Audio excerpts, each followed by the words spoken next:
It was a cool, quiet Saturday afternoon when he decided to visit the lake. The weather had been strange lately. One moment it was sunny, the next it was overcast. But today it was perfect for a walk. The kind of walk that made you forget about everything else in life. A walk that made you feel at peace. Just you and the world around you. He had been working non-stop for weeks, caught up in the grind of everyday life. Sometimes it felt like the days blurred together, each one just as dull as the last. So when the weekend arrived, he knew he needed a break, a chance to clear his mind and get some fresh air. The lake was the perfect escape. The lake wasn't far from where he lived. Just a short walk through the woods and across a small bridge, and you'd be there. It wasn't a popular spot, so he didn't expect anyone else to be there. That was how he liked it, quiet with no distractions. No people, no noise, just nature. He took a deep breath as he stepped onto the narrow path that led to the shore. The ground was soft beneath his feet, and the scent of damp earth and pine filled the air. As he walked, he heard the sound of birds in the trees and the distant rush of the water. The sound of the lake was calming, like it was whispering something soothing to him, telling him to forget about everything, just for a while. The path took him closer to the water. It was a familiar view, the same gentle ripples that always seemed to roll across the surface of the lake, the same trees lined along the shore. But as he walked along, something caught his eye. It was strange, a glimmer of something in the mud, half hidden by the edge of the water. At first, he thought it might just be a piece of trash, but something about it looked different. Something about it didn't seem right. He stopped and looked closer, his curiosity getting the best of him. There, half buried in the muck, was a small metal object. It wasn't big, about the size of a lunchbox. The sunlight flickered off its surface, making it shine in a way that was almost too bright for the environment. He frowned, confused. This wasn't something that would normally be found here. It didn't look like anything he had ever seen before. The metal had a dull, almost weathered look to it, but the edges were sharp, like it had been carefully crafted. And the symbols. He could see them now, faintly etched along the surface as if someone had carved them with purpose. The symbols weren't anything he could recognize. They didn't look like anything from this world. A strange feeling washed over him, a mix of intrigue and unease. He wasn't sure why, but he felt drawn to it. There was something about the object that felt important somehow, like it was meant to be found. Without thinking much further, he crouched down and began digging around it. The mud was thick and cold, but he didn't care. He needed to see it. The feeling in his chest was growing stronger, urging him to uncover whatever this thing was. Finally, after a few minutes of digging, he pulled it free. The object was heavier than it looked, and it seemed almost cold. Even though the weather was mild, there was an unnatural chill to it. He couldn't quite explain it, but it felt wrong. Still, he held it in his hands, inspecting it carefully. The symbols were more visible now. They were strange, almost alien, and they seemed to shift slightly in the light as if they were alive. The object hummed faintly in his hands, a low, almost imperceptible sound like a buzz in the back of his mind. He felt the hairs on the back of his neck stand up. He stood up, still holding the object, and looked around. No one was around. The lake was as quiet as it had been before, but something felt different now, like the air had thickened or time itself had slowed down. He couldn't shake the feeling that something had changed, that finding the object wasn't just a coincidence, that somehow his life was about to take a turn he couldn't even begin to understand. After a few moments, he shook off the unease. Maybe it was just his imagination, he thought. Maybe it was nothing. People lost things all the time, and this could just be some old tool forgotten by someone else. He could leave it here, or take it home to figure out what it was later. He considered it for a second, but that strange pull deep inside him wouldn't let him leave it behind. He made up his mind. He would take it with him. He didn't know why, but he had to. He wrapped his hands around the object, holding it carefully, and started walking back along the path. The weight of it in his hands felt heavier with each step, and the hum seemed to grow louder, though he couldn't hear it with his ears, only feel it deep in his chest. He could almost hear a voice, faint and distant, as if it was trying to speak to him, but it was just out of reach. When he got back to his car, he placed the object on the passenger seat. It didn't feel right to leave it there, but he wasn't sure what else to do. He drove home trying to focus on the road, but his mind kept drifting back to the strange thing in the seat next to him. The apartment was quiet when he got inside. He set the object down on the kitchen table and stared at it for a long time. He couldn't explain it, but he felt this overwhelming need to figure out what it was. It was like a mystery, a puzzle he needed to solve. He spent the next few hours online, searching for any information he could find. He looked up old relics, artifacts, and even strange objects that had been found in places like lakes, but nothing seemed to match what he had found. The symbols were unlike anything he could find on the internet. He even tried searching for descriptions of mysterious objects that people had uncovered in the past, but there was no match. It was as if this object didn't belong in the world at all. The more he searched, the more unsettled he felt. A part of him wanted to just put the object away, forget about it, but something kept pulling him back to it. The feeling was almost magnetic, like it was calling to him. He took the object into his bedroom, setting it down on the nightstand beside his bed. He turned off the lights and climbed under the covers, but sleep didn't come easily. His mind kept racing, and the unease wouldn't let him rest. The hum of the object seemed to pulse through the walls, a constant reminder that something was different now. Finally, after what felt like hours, he fell into a restless sleep.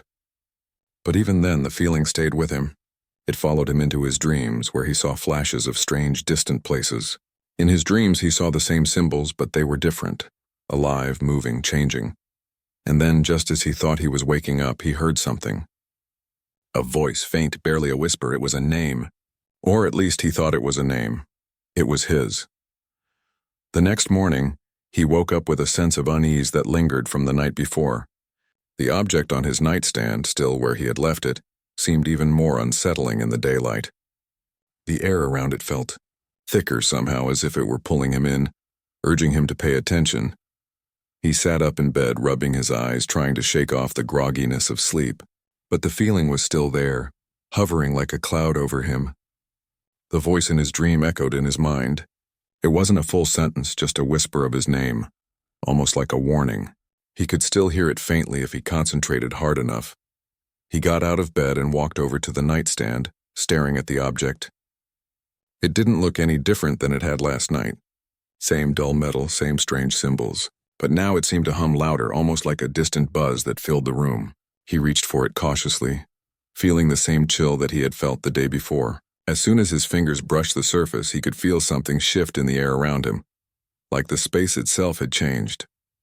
Just relax, he told himself, trying to dismiss the growing unease. It's just an object, nothing to worry about. But even as he said the words, he knew they weren't true. There was something wrong with it. Something beyond just its strange appearance. He picked it up, noticing how heavy it felt in his hands. He turned it over, studying the symbols again, but they still made no sense. He wondered if they were some kind of ancient language or if it was a piece of some larger puzzle. He couldn't get the idea out of his head. What if it wasn't just an artifact? What if it was something more? Something that had a purpose, or worse, a dangerous purpose? As much as he tried to ignore the feeling, it stuck with him all morning.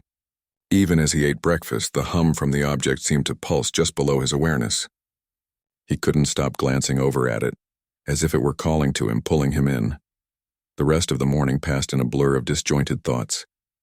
He tried to focus on work, but his mind kept drifting back to the object. He couldn't stop wondering about it, couldn't stop thinking about its strange energy. His curiosity was getting the better of him. After lunch, he decided to search the internet again. This time he dove deeper, searching for anything related to strange objects, ancient relics, or hidden mysteries. He found plenty of stories about discoveries made in far-off places, artifacts that didn't belong, objects found in caves or ruins with no clear explanation. Some of these stories sounded almost like fantasy, like something out of a movie, but still he couldn't shake the feeling that the object was connected to something real. He spent hours reading articles, watching videos, and looking through forums. But no matter how much he searched, he couldn't find anything that matched what he had found. The symbols didn't match anything, and there were no stories of objects that hummed or made the air feel heavy.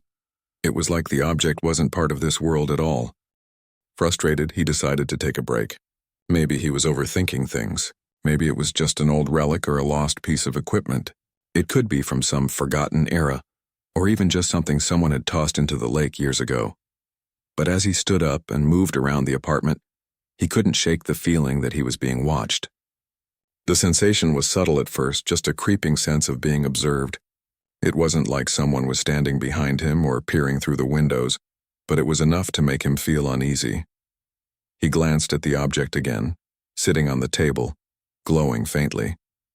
The way the light hit it made it look even stranger than before, almost otherworldly.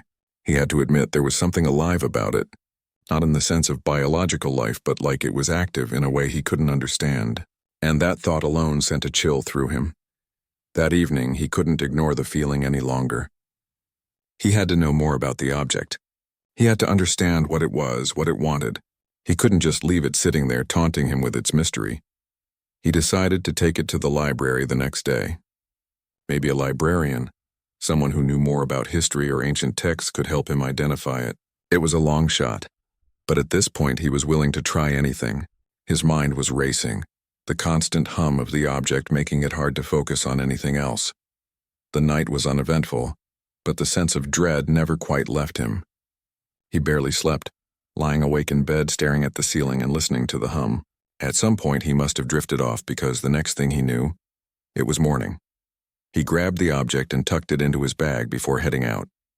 As he walked down the street to the library, he felt the weight of the object in the bag almost like a burden. It was heavier than it had been the day before, as though it had gained weight overnight. The library was quiet, as always. He liked it there. It was the kind of place where you could get lost in thought for hours, surrounded by books. The old smell of paper and leather filled the air, and the sound of pages turning was oddly comforting. He walked up to the front desk, where a middle-aged librarian was reading a book. She looked up at him as he approached, smiling politely. "Hi," he said, trying to sound casual. "I was wondering if you could help me with something." "Of course," she replied, setting the book aside. "What are you looking for?" He hesitated for a moment, unsure of how to explain. "I found something," he began. "Something strange. It's like an artifact, but I can't find anything about it online.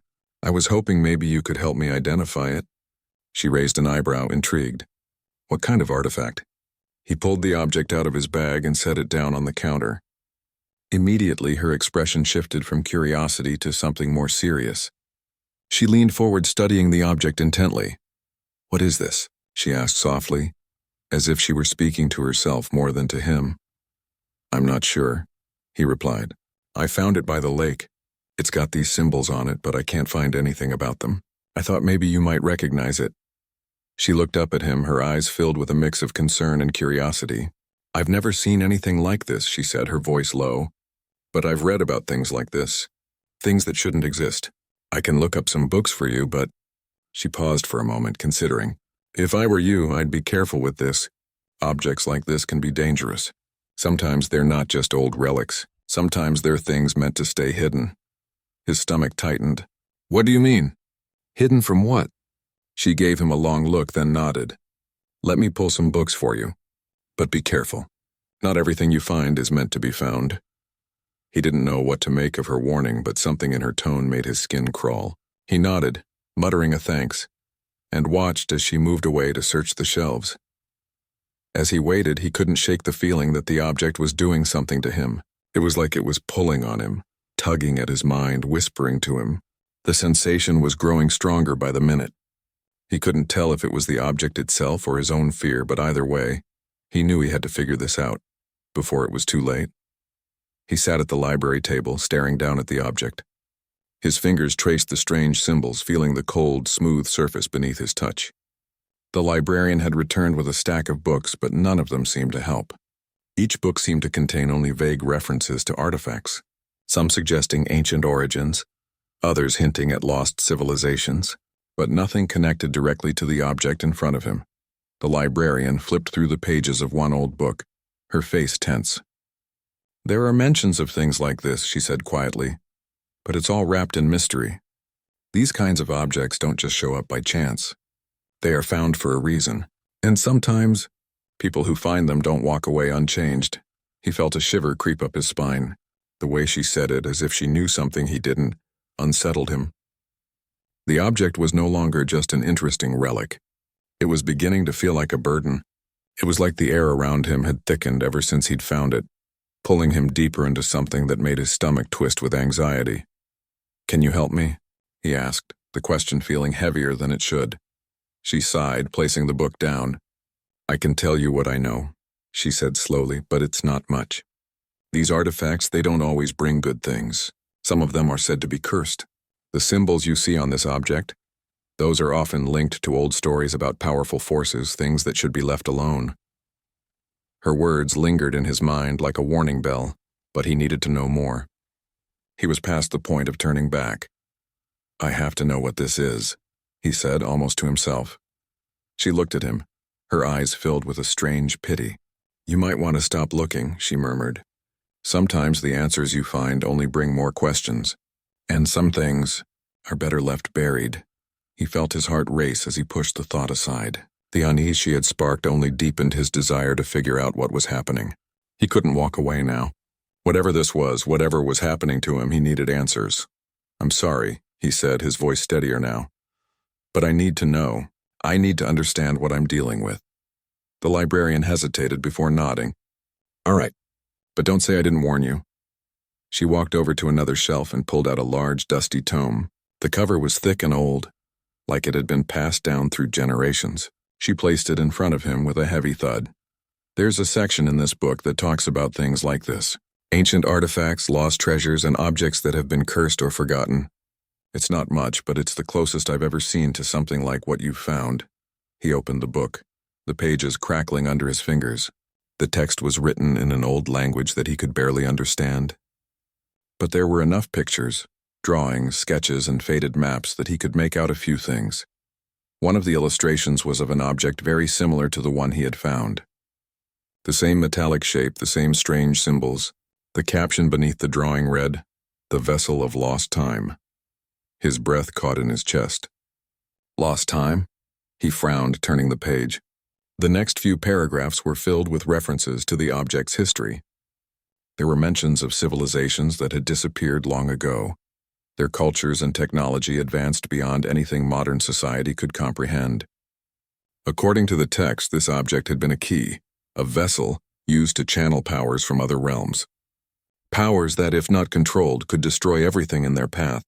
The further he read, the more uneasy he became. It seemed as though these ancient people believed the object was a source of immense power, one that could alter time itself. But it was also said to be dangerous, corrupting anyone who attempted to control it.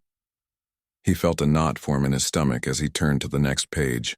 The descriptions grew darker. Stories of those who had come into contact with the object, people who had become obsessed with it, only to vanish without a trace. Some had been found years later, their minds broken, their bodies withered and lifeless. Others were never found at all. It was like reading about something out of a nightmare. The more he read, the more he realized the object wasn't just an artifact, it was a warning. A warning he should have heeded from the start. His hands shook slightly as he turned another page. The drawings now showed the object in use. Rituals, ceremonies, and ancient figures holding the vessel while performing dark rites. There were mentions of symbols that matched what was on the object in his possession, as well as phrases in the old language that seemed to pulse with a strange energy. He was so engrossed in the book that he didn't notice the librarian had moved closer, standing behind him as he read. That's the part that gets dangerous, she said quietly. The object wasn't just a key, it was a trap. He looked up, startled by her words. A trap? She nodded. Yes. These objects were made to tempt people, to make them believe they could control the power within. But the truth is, no one ever really controlled it. The power used them, twisted them into something else. A cold chill swept through him. He closed the book with trembling hands, suddenly feeling overwhelmed by the weight of what he had just learned. It was no longer just an object he had found on a whim. It was something far more dangerous, far more sinister. And he had no idea how to put it back, to unfind it. To return it to where it came from. I have to get rid of it, he muttered, more to himself than to the librarian. Getting rid of it won't be that easy, she warned, her voice low. Once it's been found, it doesn't just go away. It keeps coming back, pulling you deeper. You have to be careful. There are ways to destroy it, but you'd need help. And even then... Her voice trailed off as though she was unsure how to finish the sentence. Even then? He repeated, his voice hoarse. She didn't answer immediately. She seemed to be thinking, weighing her words carefully. Finally, she said, Even then, there's a chance it might be too late. The power inside the object.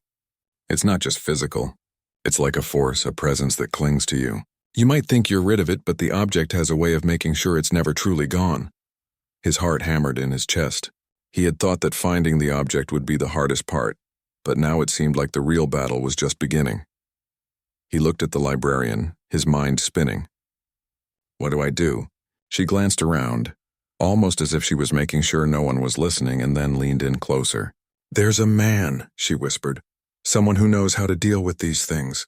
But it's not something you can walk into easily. He's in a remote place far from here, and even if you find him, he might not help you. She paused, her expression serious. But if you want to get rid of it, if you really want to put an end to this, you'll need to go to him. He's the only one who might know how to stop the object from taking control of you. But don't expect him to be friendly. He felt a rush of relief mixed with dread. There was a way out. There was a chance to end it, to be free of the object's grip. But the road ahead was uncertain, dangerous. He had no idea who this man was or what he might ask in return for his help. But he had no choice, he had to try. I'll go, he said, his voice firm. I'll do whatever it takes to get rid of it. The librarian nodded gravely. Then you should leave now. Don't wait. The longer you stay with it, the stronger its hold will become. Trust me, you don't want to wait until it's too late. With that, he stood up, clutching the object in his bag. His heart pounded in his chest as he left the library, stepping out into the cool afternoon air. The world seemed the same as it had been when he arrived, but everything had changed. He had a destination now, a way out. But he knew the hardest part was still ahead. And deep down, he wasn't sure if he would make it through. The road ahead felt uncertain, like walking on a path that could disappear at any moment. He had no clear idea where this man lived or how far he would need to travel to find him. The librarian had been vague, offering only a few cryptic details and urging him to leave immediately. Time is already working against you, she had said, her voice heavy with worry. The more time you spend with the object, the more it takes. It had been a long drive to the edge of the city, and now, as he drove farther away from civilization, he felt more and more like he was venturing into the unknown.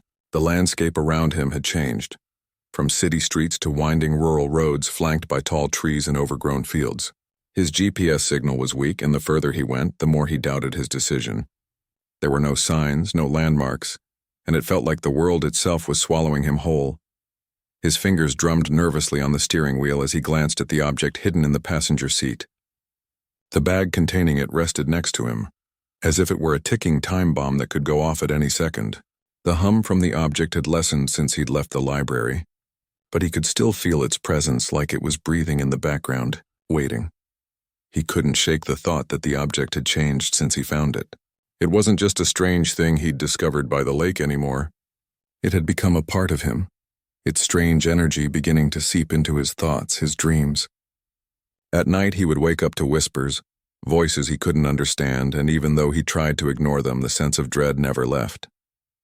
He knew deep down that the object was somehow calling to him, drawing him in, and he didn't know how long he could resist.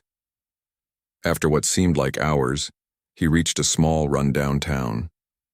It wasn't much more than a few scattered houses, a couple of shops, and a gas station. It didn't look like the kind of place someone would willingly go out of their way to visit. The streets were quiet, with only a few cars parked along the curb and the occasional dog barking in the distance. He stopped at the gas station, hoping someone there might know where he could find the man the librarian had told him about.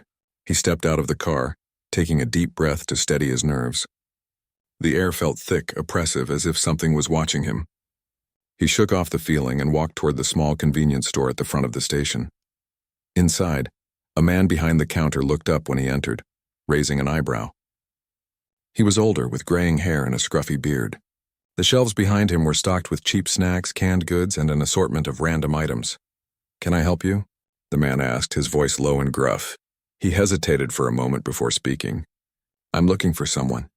A man who knows about certain things, strange things." The man's eyes narrowed slightly and he leaned forward on the counter. "Strange things, huh?" He studied him for a moment, then nodded slowly. "I think I know who you're looking for, but you won't find him here in town. He stays out on the edge of the woods near the old cabin. Takes a special kind of person to find him, though." "Edge of the woods," he repeated, his heart rate quickening. The man nodded, pointing toward a dirt road that disappeared into the trees. That's the way. Just keep walking until you find the cabin. You can't miss it. He felt a mix of excitement and fear. This was it, the moment when things would either get better or worse. He thanked the man, then turned and headed back to his car. The weight of the object seemed to grow heavier with every step he took. He couldn't ignore the feeling that time was slipping away, that something was following him, something dangerous. The dirt road was narrow, the trees on either side creating a dense canopy that blocked out most of the daylight. It was eerily quiet, the only sounds being the crunch of his boots on the gravel and the occasional rustle of leaves. As he walked deeper into the woods, he started to feel like he was walking through a different world, one that didn't quite fit with the one he had known. The trees seemed to grow closer together, their branches twisting in unnatural ways, and there was an unsettling stillness in the air, like the forest was holding its breath. After what felt like an hour of walking, he finally saw it, a small weathered cabin nestled between two large oak trees. It looked like it had been abandoned for years, the wood rotting and covered in vines, the roof sagging under the weight of age. There was no sign of life, no smoke rising from the chimney, no lights in the windows. But the closer he got, the more certain he became that this was the place. He approached the cabin cautiously, his heart pounding in his chest. The door creaked open as if it had been waiting for him, and he stepped inside. The interior of the cabin was dark, the only light coming from the small, dusty windows that let in a faint beam of sunlight. The air inside was thick and musty, and the smell of old wood and damp earth filled his nose. The walls were lined with shelves, some of them holding books and strange objects he couldn't identify. In the center of the room was a large table covered in maps, diagrams, and papers. But it wasn't the cluttered desk that caught his attention. It was the man sitting at it. He was older than he expected, his hair long and unkempt, his clothes worn and faded. He looked up from the table when he entered, his eyes sharp and calculating. There was a calmness about him, but also a certain intensity that made it clear he wasn't someone you would want to mess with. "You've come," the man said, his voice deep and gravelly. "I knew you would." For a moment neither of them spoke. The man studied him as if weighing his presence before gesturing to the chair across from him. "Sit down. We need to talk." He sat, feeling a strange sense of familiarity as if he had been here before, though he knew he hadn't. The air in the cabin felt thick with history, like the walls themselves had witnessed things that could not be explained. "You've brought the object," the man said, his eyes flicking to the bag on the table. "I can feel it." He nodded, pulling the object out of his bag and placing it on the table between them. As soon as it touched the surface, the air in the room seemed to change. The hum was back, louder now, vibrating through the wood of the table, through his body. The man's eyes narrowed as he studied the object closely. "You don't know what you're dealing with, do you?" the man asked, his voice low and steady. "I thought it was just an artifact. But now I'm not so sure," he admitted, his voice shaky. The man sighed and leaned back in his chair, folding his arms across his chest. "It's more than that, much more. That object you found, it's not just a relic, it's a key. A key to something ancient, something powerful. It has the ability to change reality itself." The words hit him like a punch to the gut. "What do you mean, change reality?" The man's eyes darkened. "It can manipulate time, space, and even people's minds. It's dangerous, and the longer you keep it, the stronger its hold on you will become. That's why you're here, isn't it? You're looking for a way to get rid of it." He nodded, unable to speak for a moment. The weight of the man's words hung heavily in the air, and for the first time since he had found the object, he felt the full weight of what he had gotten himself into. "You came to the right place," the man said, his voice softening slightly, "but getting rid of it won't be easy. The object has a power of its own and it won't let go without a fight. But I can help you. I know how to destroy it, but there's a price." He leaned forward, his eyes fixed on the man. "What kind of price?" The man's lips curled into a small knowing smile. "Nothing is ever free. But I'll do what I can. But be warned, there's a reason this object is hidden. It's meant to stay lost. And there are others who will stop at nothing to find it again. If you want to destroy it, you'll have to be prepared for what comes next." The air seemed to grow heavier as the man's words settled in. There was no turning back now. Whatever this was, it was only the beginning.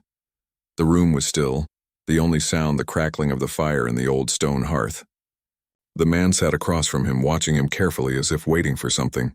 The object lay between them, a cold weight in the air, its presence dominating the space. For a moment, he almost felt as though the room was pressing in on him. "Tell me what I need to do," he said, his voice a little hoarser than he intended. The man had promised help, but something about the way he spoke, calm, controlled, yet heavy with years of knowledge, made him nervous. He wasn't sure if he should trust this stranger, but right now he had no choice. The object was too dangerous, and he knew it was growing stronger. He had felt its power pulse through him again that morning. The whispers in his mind had returned, louder now, impossible to ignore. The man's eyes flicked down to the object, his expression hardening. "First, you have to understand something important. That thing, it's not just a relic. It's not just an artifact. It's a vessel. A conduit for forces you can't comprehend." He nodded, even though he didn't fully understand. He was already in too deep, already too far along in this nightmare to turn back. "I just need to get rid of it," he said. The man gave him a long look, then sighed as if weighing how to explain something that was impossible to understand. "Getting rid of it isn't that simple. The object itself won't just disappear. Its power is too ancient, too old. You can't just destroy it like you would break a piece of glass." "What do I have to do then?" he asked, his voice edged with frustration. The man's calm demeanor was starting to wear thin. Every second he spent here felt like a second lost. The object was already affecting him more than he cared to admit, and if the man had a way to destroy it, he needed to know it now. The man's face softened, and he leaned forward slightly. "There are ways to dismantle its power, but they're not without risk. You'll need to go to the place where it was first created, where its energy was born. That's the only way you can break its hold. There's a ritual. A way to sever the connection between the object and the realm it draws its power from." A cold shiver ran down his spine. "And where is this place?" The man paused before answering. "It's in the mountains, not far from here. It's a remote location, hidden away in the heart of an ancient forest. The place is forgotten by most, but it holds the key to understanding the object. It's where the first people used it, where they conjured its power, and where they also lost control of it." He didn't like the sound of that. The last thing he wanted was to be anywhere near something that had caused ancient civilizations to lose control. But he had no choice. He couldn't keep running from the truth. "And the ritual?" he asked, his voice trembling slightly. "It's a dangerous one. If you're not careful, the object might turn against you. But if you perform it correctly, if you are strong enough to do what's necessary, you can sever its power. It will be destroyed. But remember this. Once you do this, there's no going back. You'll be marked by it forever." Marked? He didn't understand what the man meant. How could something like this mark him? The man met his gaze, his eyes dark with meaning. "The object doesn't let go easily. Even if you manage to destroy it, the part of you that it touched, it changes you. There's no way to undo that. The whispers you hear, the things you've seen, they'll follow you. They'll always be with you, but you will be free of it in a sense." It felt like a heavy weight pressing on his chest, but he didn't flinch. He had come too far to turn back now. The object had already claimed him in one way or another. It had shaped his thoughts, his dreams, and now it had brought him here. He was already marked, whether he liked it or not.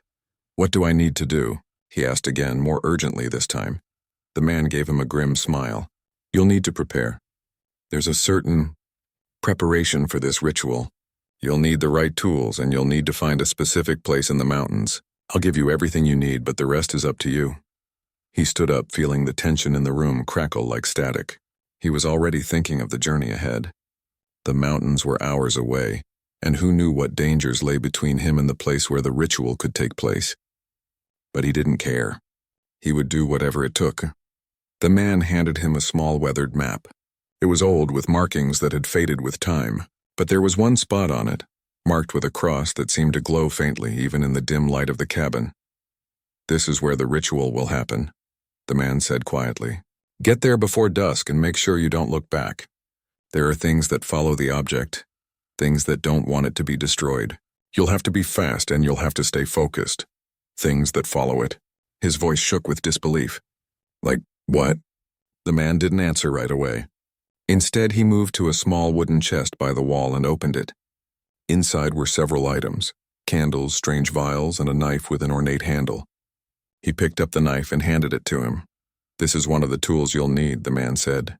"You must use it during the ritual. It's the only way to sever the connection between the object and the realm. He took the knife in his hands, feeling its cold, weighty presence. There was something unnerving about it, but it felt right, as if it were meant for this purpose. It was almost as though the knife had been waiting for him to take it. The man's voice broke through his thoughts. You'll also need the candles. They represent light, and you'll need light to guide you through the darkness. The vials. Those are for the final part of the ritual. The essence of the object must be sealed away, or it will find a way to come back. You understand?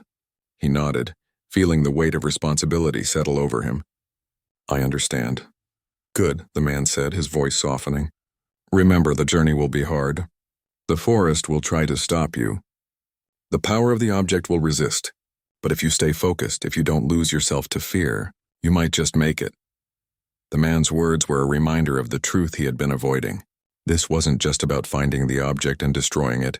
It was about his own survival, about keeping his sanity intact as he faced the unknown. It was about not letting the object control him any longer. As he packed the items into his bag and left the cabin, the man's final words echoed in his mind. Stay strong, he had said, and don't forget this is your fight. Don't let the object take you or you'll never be free.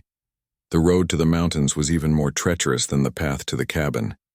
The landscape became more jagged, the trees taller and more imposing. The air grew colder and the wind whispered through the branches like a warning. He pushed forward, determined to reach his destination before nightfall. He could feel the weight of the object growing heavier in his bag, almost as if it were pulling him toward something. By the time he reached the base of the mountains, the sun was beginning to set. The light faded quickly, and the forest around him became eerily silent. The map led him to a narrow trail that twisted up into the mountains. But the closer he got to the spot marked on the map, the stronger the sensation grew that something was following him. He couldn't shake the feeling that he wasn't alone, but when he turned around, the path behind him was empty. Still, he didn't stop. He couldn't afford to. The ritual had to be done tonight, or the object would gain even more power. As he reached the clearing where the ritual was supposed to take place, he felt a rush of cold air. He looked around, his breath visible in the dim light, but there was no one there. He was alone, just as the man had said. He set up the candles, placing them in a circle around him. He could feel the weight of the moment pressing in on him. This was it. There was no turning back now. He stepped into the center of the circle, took the knife and raised it high. The final piece of the ritual was about to begin.